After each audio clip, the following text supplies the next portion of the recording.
Hey guys, Ligonius here, welcome back. It's time for another Inside the Episode. This week we're going inside on the episode LIU Atlas Ruber Hiems, which is Season 5, Episode 18. Ruber Hiems is one of the first episodes where there's a mention of the Progenitors, and that's going to become big in Season 8, which is the next season of LIU Atlas, due out in January. So it's best we learn about this episode now, so you'll understand what's going on later. So follow me. Ruber Hiems is a circumbinary planet, meaning that it orbits around the outside of a binary star system. The binary star system is made up of two stars, Tapor, a Class G main sequence star, and Alsus, a Class M red giant star. Ruber Hiems is subject to extreme seasonal changes as it approaches various areas of its orbit. Duke gets dropped off on the planet. There are strange conditions here, but Ruber Hiems is habitable.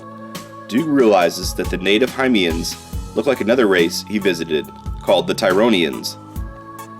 Duke beats his guide, Scolaris. Scolaris is one of the Encyclopedians, a race of researchers from the planet Naboo. They're studying the planet and its race of beings.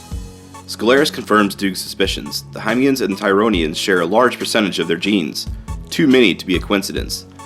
This genetic discovery leads credence to the progenitor theory. This theory states that an advanced spacefaring race seeded parts of the galaxy with genetic material.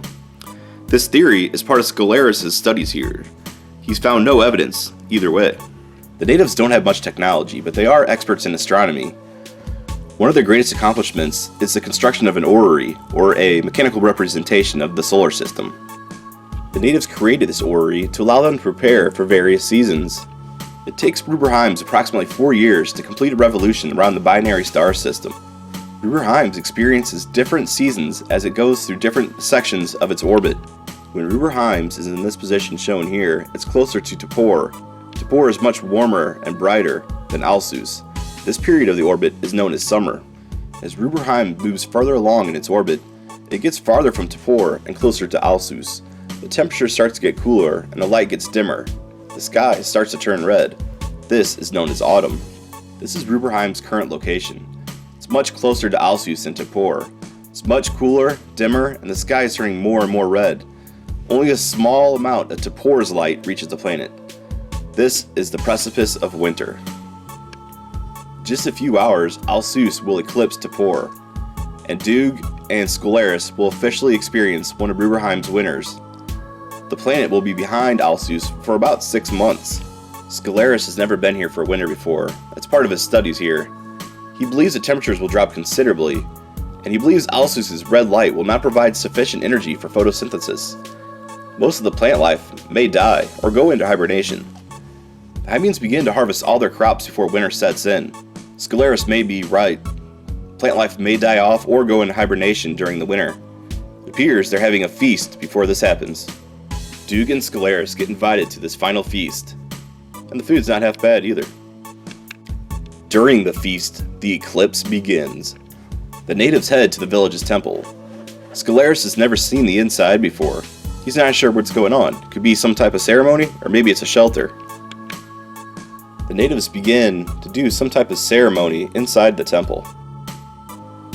Duke experiences some awkward moments as the natives begin to take off their clothes, and he finally realizes where the difference lies between the Hymians and the Tyronians. The Hymians appear to be some sort of slug.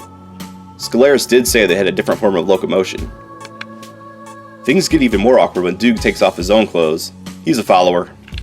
After Duke puts his clothes back on, something begins to happen. The floor starts to rise up.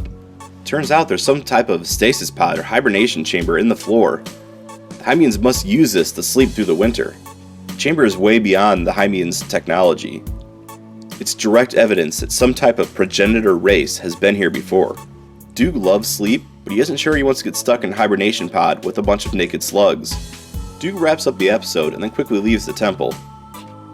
And that is LIU Atlas Ruber Hiems. Here's some things you may have missed.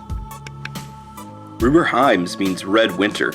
It's a reference to the fact that winter occurs when the planet falls into the red giant stage of its orbit. Tapor, the name of the summer star, means warmth, and Alsus, the red giant, means cool. The guide's name, Scolaris, means scholar. Durr. This episode technically had our first stop motion film. The orrery actually moves.